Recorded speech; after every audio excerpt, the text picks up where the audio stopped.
Shalom saudara-saudara terkasih dalam Yesus Kristus Tuhan. Selamat berjumpa kembali dalam ibadah online Gereja Isa Al-Masih Meten Pulo. Mari saudara, kita akan siapkan hati kita akan memuji dan menyembah Tuhan. Biarlah Tuhan melihat segenap hati kita, dan biarlah Dia yang memuji hati kita. Dan kita akan lebih sungguh-sungguh lagi agar hati kita berkenan kepada Tuhan. Haleluya.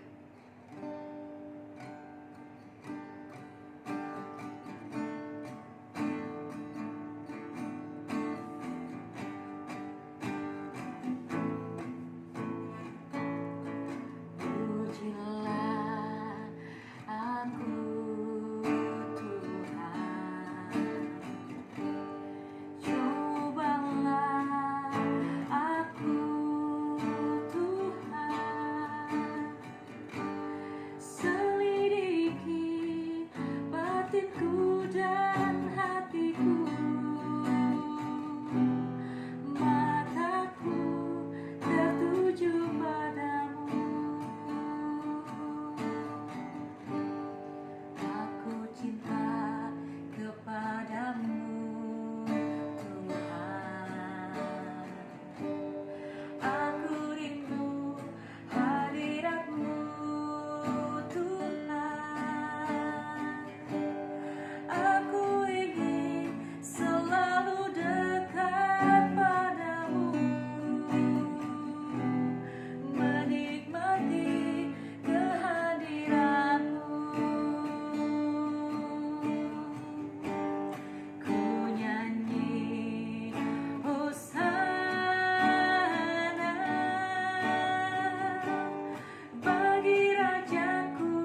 situasi apapun Tuhan, dalam kondisi apapun Tuhan, mulut kami akan tetap memuji-muji Engkau.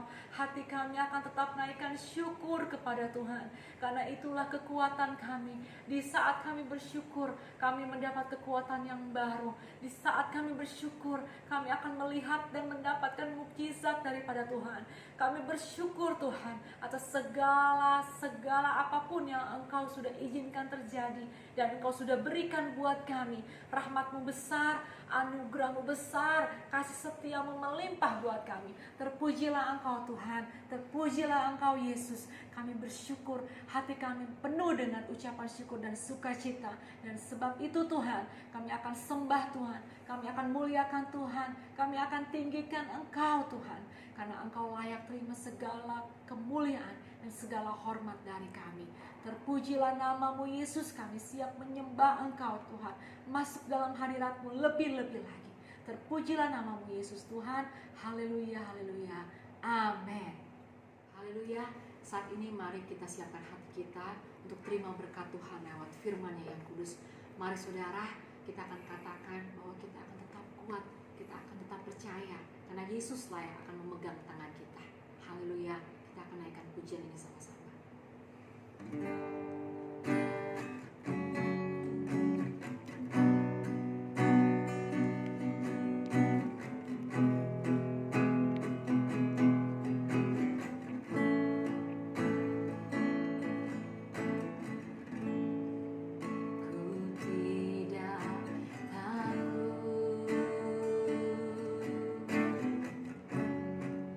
Sebab Kau besertaku.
Haleluya, haleluya. Selamat pagi Bapak Ibu Saudara yang kekasih dalam Tuhan. Saya Pendeta Cornelius Pasaribu, senang bisa berjumpa dengan Bapak Ibu Saudara dalam ibadah raya kita, sekalipun melalui ibadah online. Tapi saya percaya di tempat di mana saudara ada, Tuhan ada di sana untuk menolong, menyertai, bahkan memberkati kita. Nah, hari ini kita akan sama-sama belajar kembali untuk mendengarkan firman Tuhan. Namun sebelumnya, mari tundukkan hati saudara bersama dengan saya. Sebentar kita akan berdoa. Tuhan Yesus, kami bersyukur dan berterima kasih untuk waktu dan kesempatan yang Tuhan berikan bagi kami. Kami boleh ada dalam hadirat Tuhan, menikmati anugerah dan kebaikan Tuhan. Di mana kami pagi hari ini ya Tuhan, kami boleh bersama-sama dengan seluruh jemaat Tuhan, Gereja Isa Al-Masih yang ada di Menteng Pulo, bahkan dimanapun seluruh jemaatmu berada. Kami percaya di sana juga Tuhan ada bersama dengan kami. Kami berdoa biar sementara kebenaran firman Tuhan disampaikan. Mari Tuhan kuatkan kami, teguhkan hati kami, sembuhkan kami yang sakit, yang lemah, dikuatkan oleh Tuhan. Yang terikat juga mengalami kelepasan dari Tuhan. Ada damai sejahtera, sukacita yang berlimpah-limpah dari Bapa di sorga, menaungi bahkan tinggal dalam setiap hidup kami. Bapak terima kasih, sebentar kami mau duduk diam, dengarkan firman Tuhan. Urapi kami, biar roh hikmat dan pengertian ada pada kami, sehingga kami menangkap apa yang menjadi pesan Tuhan bagi kami pagi menjelang siang hari ini. Bicaralah buat kami siap untuk mendengarkan firman-Mu. Dalam nama Tuhan Yesus kami berdoa dan mengucap syukur. Haleluya. Amin. Baik, Bapak Ibu Saudara yang kekasih dalam Tuhan, pagi hari ini kita akan sama-sama membuka Alkitab kita dari 1 Samuel pasal yang ke-16 ayat yang ke-7. Saya akan membaca buat Bapak Ibu Saudara, saudara bisa menyimak Alkitab saudara. Puji Tuhan, 1 Samuel pasal yang ke-16 ayat yang ke-7, demikian firman Tuhan. Tetapi berfirmanlah Tuhan kepada Samuel, janganlah pandang parasnya atau perawakan yang tinggi, sebab aku telah menolaknya. Bukan yang dilihat manusia, yang dilihat Allah. Manusia melihat apa yang di depan mata, tetapi Tuhan melihat hati. Yang percaya firman Tuhan katakan amin. Nah, Bapak Ibu Saudara yang kekasih dalam Tuhan, firman Tuhan baru saja berkata kepada kita, ternyata penilaian Tuhan itu berbeda dengan penilaian manusia. Kalau manusia hanya dapat melihat dan, saudaraku, penampilan dari luar, keadaan fisik, ya, wajah yang ganteng, ya, atau cantik, orang yang kaya, dan lain-lainnya. Saudara-saudara, manusia kadang suka terkecoh dengan penampilan lahiriah daripada seseorang. Padahal penampilan luar itu kadangkala tidak menjamin hati seseorang itu baik, ya, motivasi dan tujuannya baik. Itu sebabnya ada ungkapan yang berkata, saudara, dalamnya laut dapat kita duga, tetapi dalam hati siapa yang tahu? Atau ada ungkapan lain yang berkata, rambut sama hitam, tapi hati siapa yang tahu?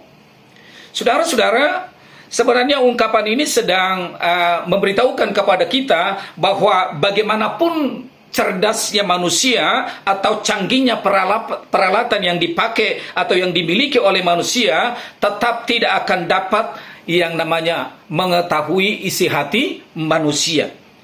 Tetapi Tuhan sanggup melihat sampai kedalaman hati seseorang. Sebab itu saudaraku, jangan pernah menilai seseorang dari penampilan luarnya, ya.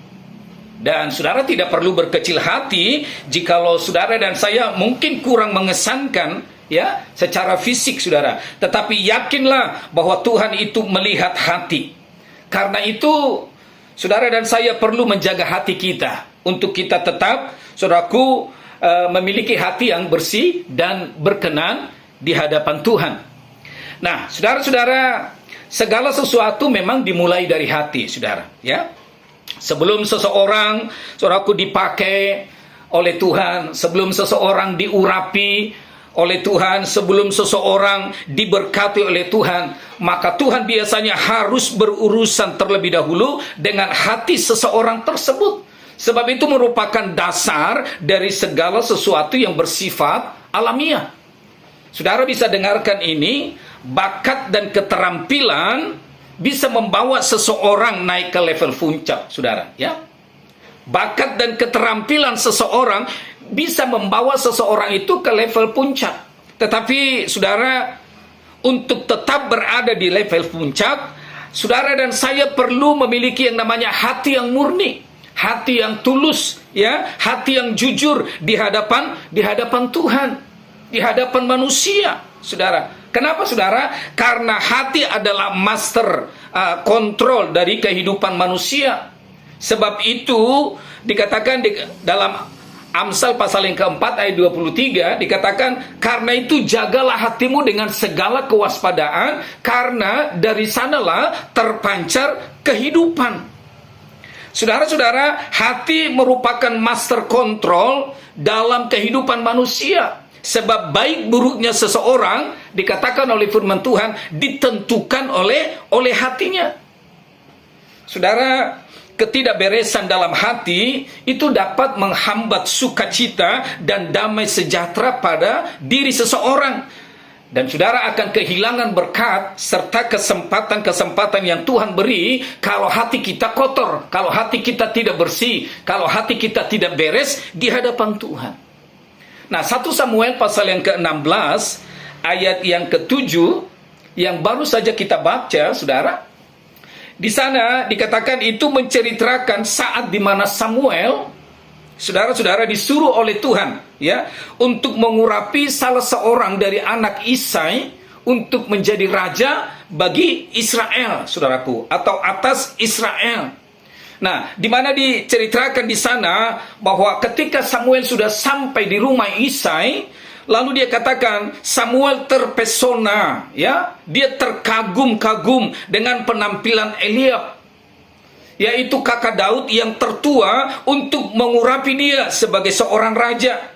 Sampai di satu titik, saudara, Samuel mendengar Tuhan berbicara bahwa, saudaraku, ia telah menolak Eliab untuk menjadi raja. Bahkan ke-6 adik-adiknya ditolak oleh Tuhan, ya. Sampai muncul yang namanya Daud si bungsu, di mana Tuhan bicara kepada Samuel pada waktu itu dalam 1 Samuel pasal yang ke-16 ayat yang ke-12, Tuhan berkata begini, bangkitlah, urapilah dia, sebab inilah dia. Saudara-saudara, apa yang membuat, saudaraku, Daud sehingga Tuhan memilihnya untuk menggenapi rencananya yang besar atas bangsa Israel pada waktu itu?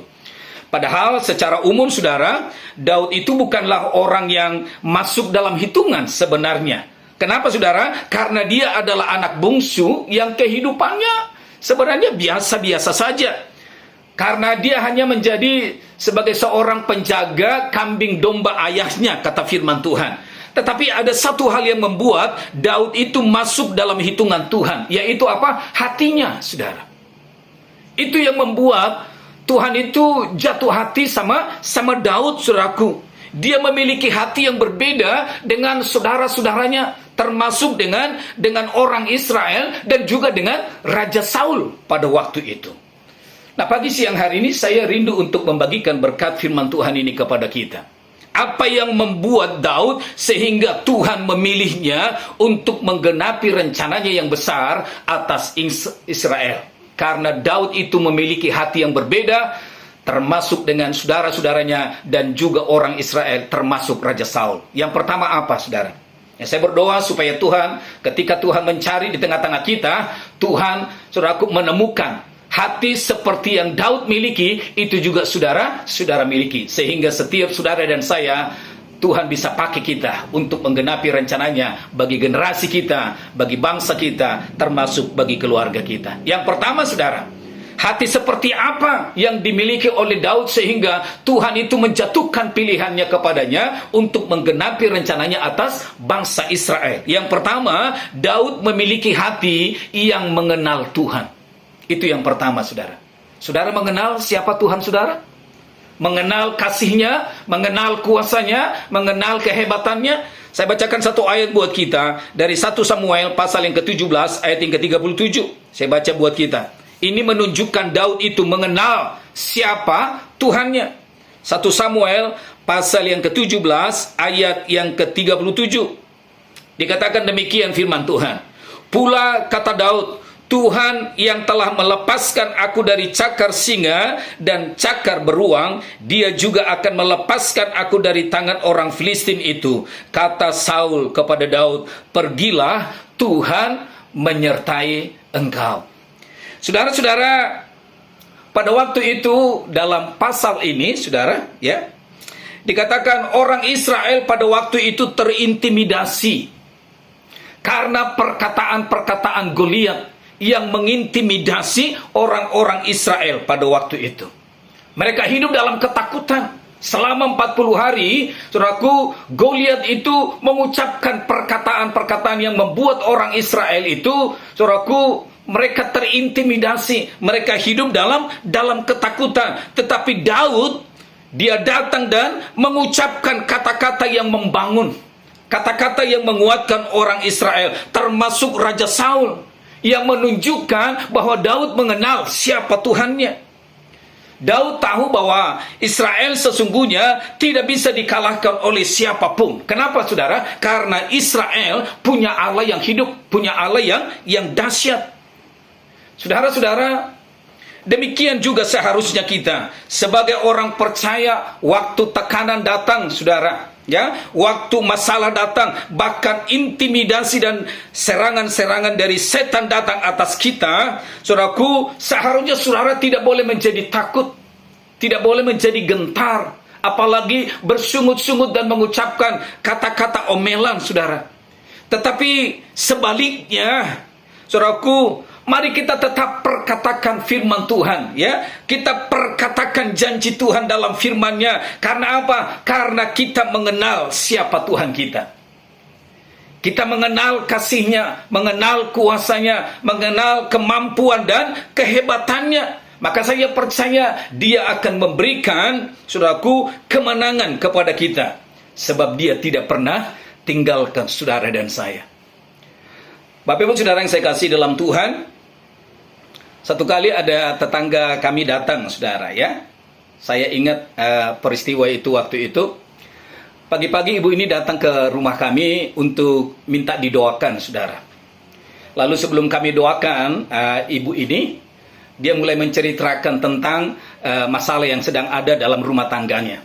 Dia bercerita kalau suaminya itu ada wanita lain, saudara, ya.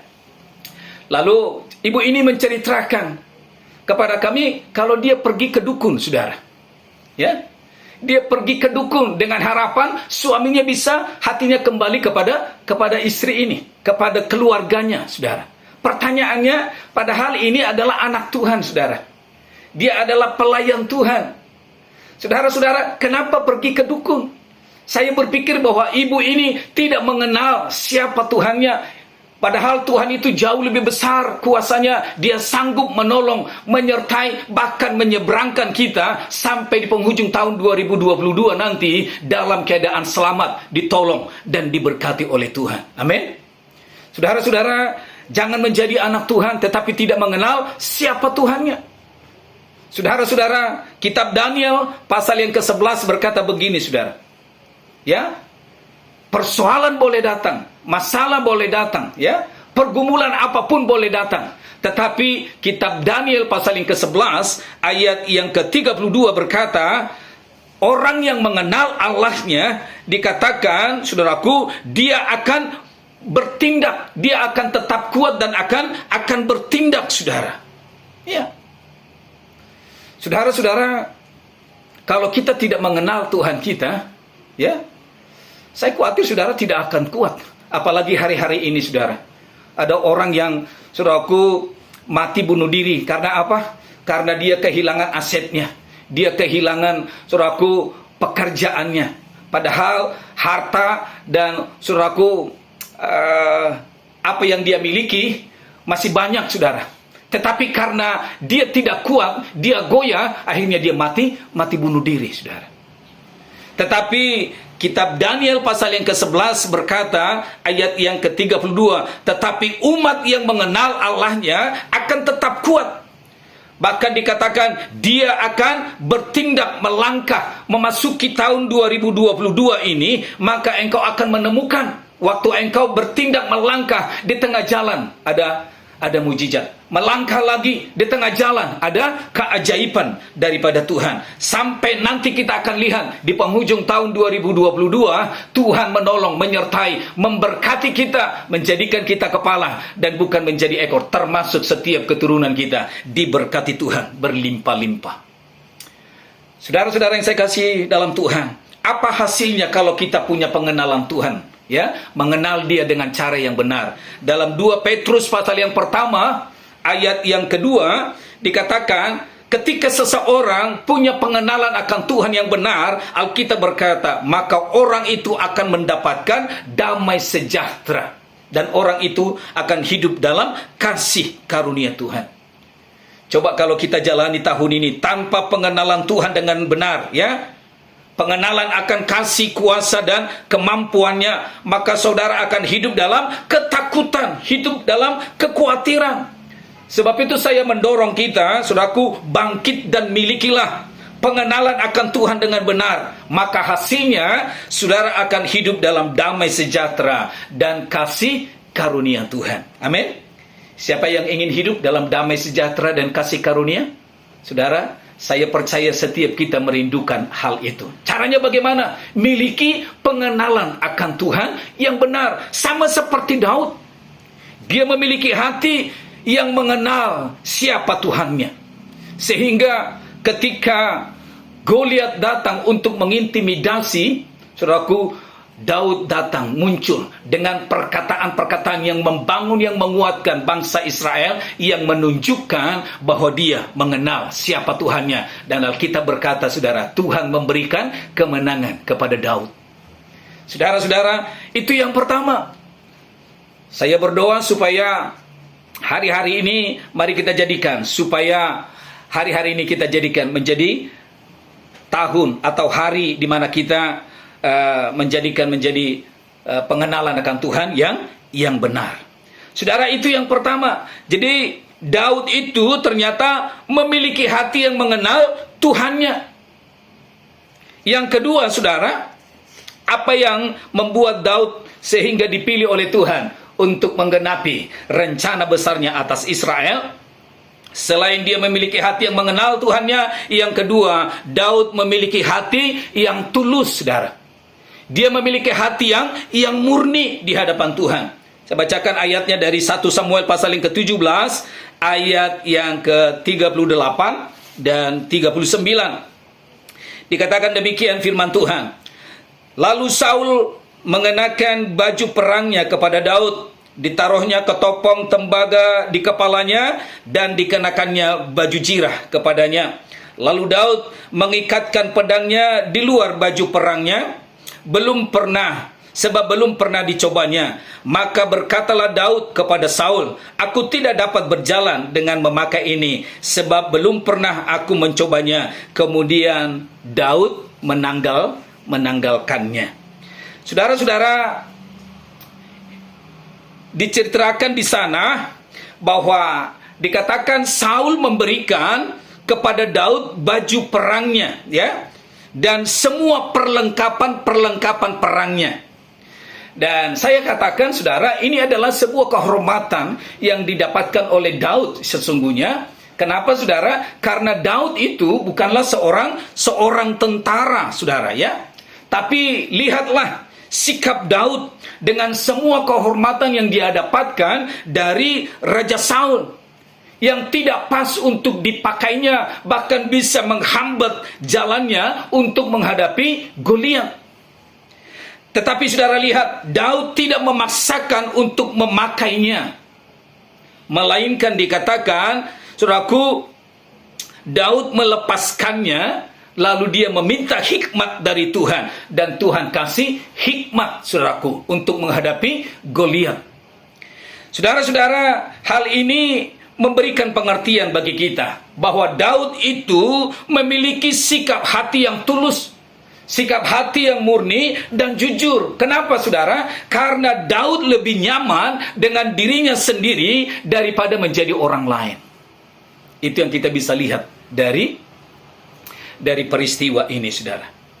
Saya berpikir, saudaraku, jika hari itu Daud memaksakan saudara-saudara dirinya untuk memakai semua perlengkapan perang yang dikasih oleh Raja Saul kepada Daud, maka kemungkinan besar ceritanya, saudaraku, kemenangan Daud terhadap Goliat tidak akan pernah terjadi.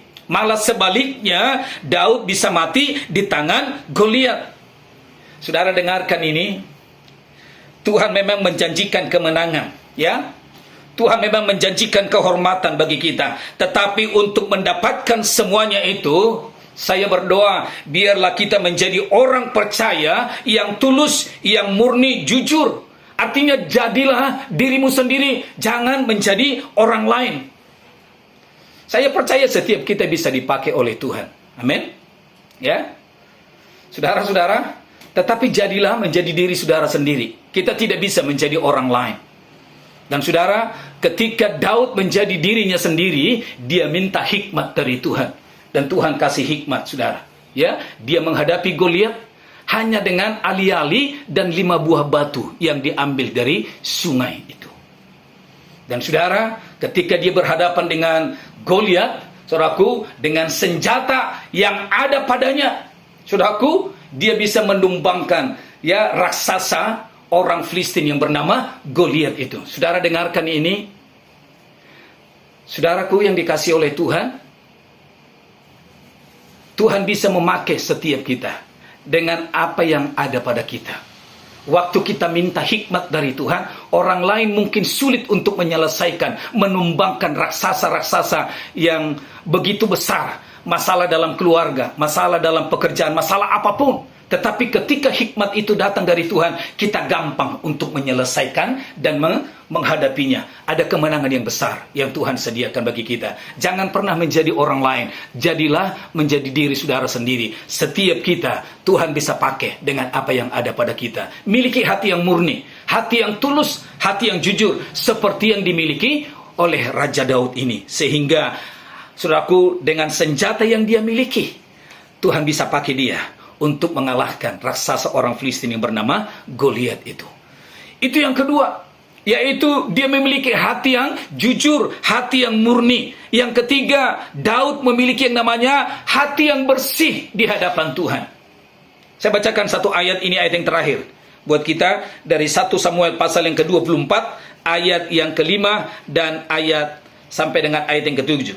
1 Samuel 24 ayat yang ke-5 dan sampai dengan ayat yang ke-7. Dikatakan firman Tuhan, lalu berkatalah orang-orangnya kepada Daud, telah tiba hari yang dikatakan Tuhan kepadamu, sesungguhnya aku menyerahkan musuhmu ke dalam tanganmu, maka perbuatlah kepadanya apa yang kau pandang baik. Maka Daud bangun lalu memotong punca jubah Saul dengan diam-diam. Kemudian berdebar-debarlah hati Daud karena ia telah memotong punca Saul. Lalu berkatalah ia kepada orang-orangnya, dijauhkan Tuhanlah kiranya daripadaku untuk melakukan hal yang demikian kepada Tuanku, kepada orang yang diurapi Tuhan, yakni menjamah dia, sebab dia adalah orang yang diurapi oleh Tuhan.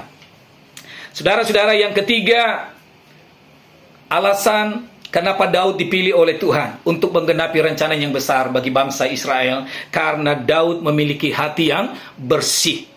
Saudara-saudara, ujian hati berikutnya yang ternyata Daud, saudaraku, lulus untuk melewatinya adalah saat di mana Daud memiliki kesempatan untuk membunuh Raja Saul. Yang kita tahu, saudaraku, ini adalah orang yang sangat membenci Daud, saudaraku, bahkan berniat untuk membunuh Daud. Tetapi Daud tidak pernah memakai kesempatan itu untuk membunuh Raja Saul. Daud tetap menghormati Saul sebagai raja, sebagai rajanya, sebagai orang yang diurapi oleh Tuhan. Berapa banyak, saudaraku, orang-orang percaya waktu mereka katakanlah mengetahui ada kesalahan atau ada cacat dari diri pemimpin-pemimpin mereka. Mereka itu dengan mudahnya, saudaraku, memberontak atau tidak tunduk kepada pemimpin-pemimpin mereka. Saudara dengarkan ini, pemimpin bisa salah, saudara, ya. Pemimpin bisa saja jatuh dalam dosa. Tetapi saya mau ingatkan kepada kita, jangan pernah kita melawan pemimpin kita, saudara. Kenapa? Karena kalau pemimpin itu, saudaraku, kalau mereka tetap hidup dalam dosa, maka saya percaya Tuhan sendiri nanti akan menjadi hakim bagi mereka. Kita tidak perlu melawannya. Tetapi selama pemimpin itu tetap untuk hidup dalam dosa, maka saya percaya Tuhan sendiri akan menjadi hakim buat mereka. Saudara ingat kisah tentang Raja Saul? Akhirnya Tuhan berperkara kepada dia, lengser dari kerajaannya.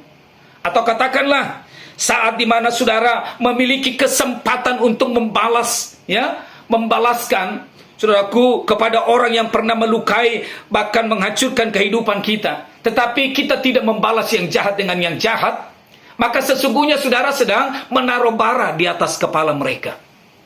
Tuhan sendiri nanti akan berperkara dengan mereka. Dan saya percaya, Dia Tuhan yang menjadi pembela kita. Kalau Tuhan ada di pihak kita, siapa yang menjadi lawan kita? Tidak ada. Tuhan pasti memberikan kemenangan kepada setiap kita.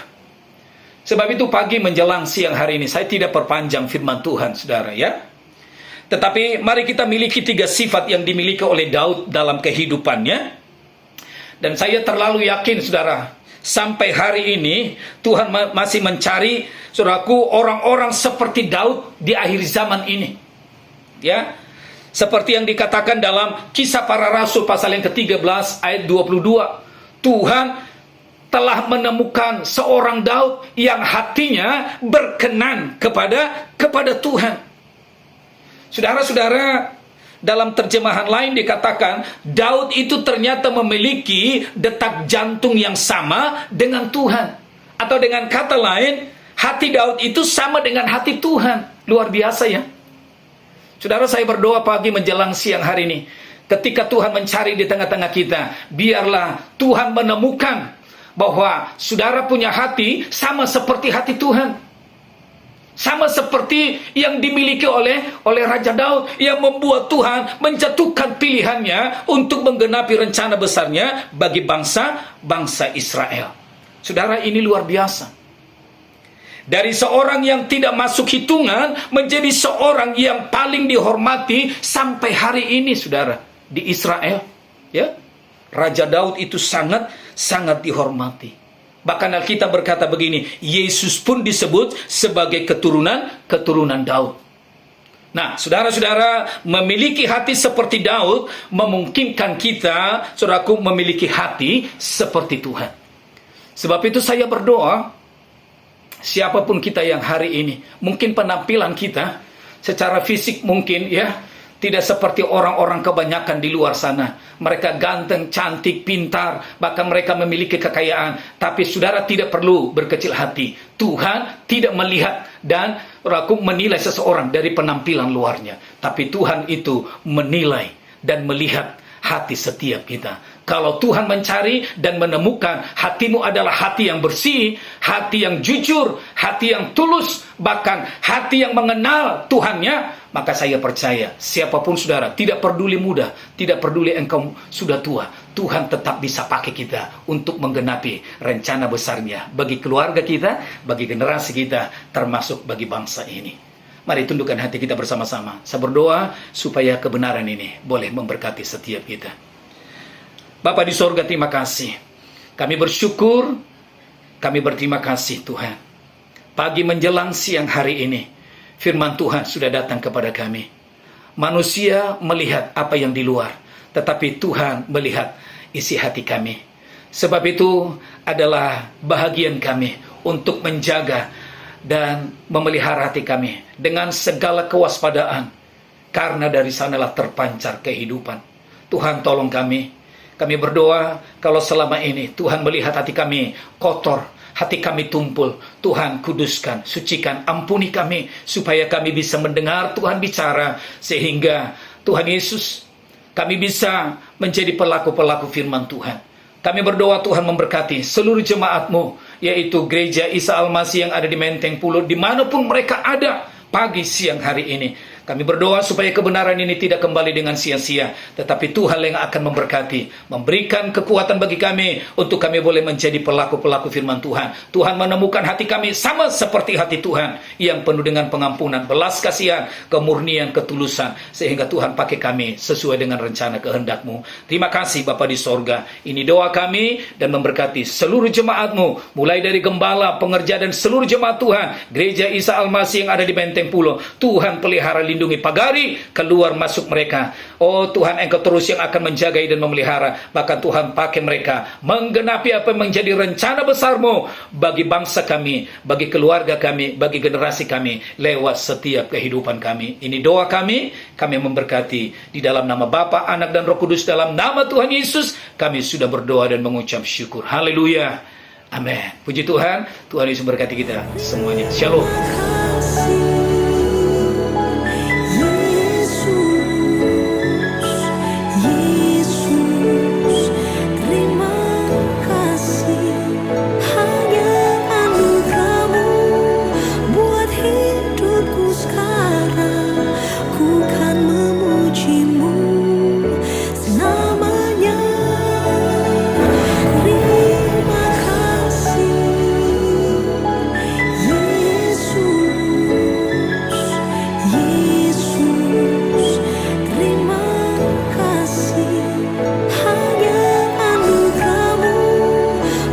Hidupku sekarang